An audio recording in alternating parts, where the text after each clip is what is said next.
Los japoneses tienen un secreto. Se llama Shinrin-yoku. Baños de bosque. Los árboles liberan fitoncidas.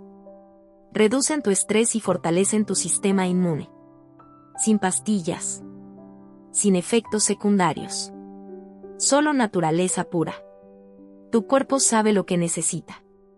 20 minutos en el bosque cambian tu química cerebral. La medicina más antigua es la que te da la tierra.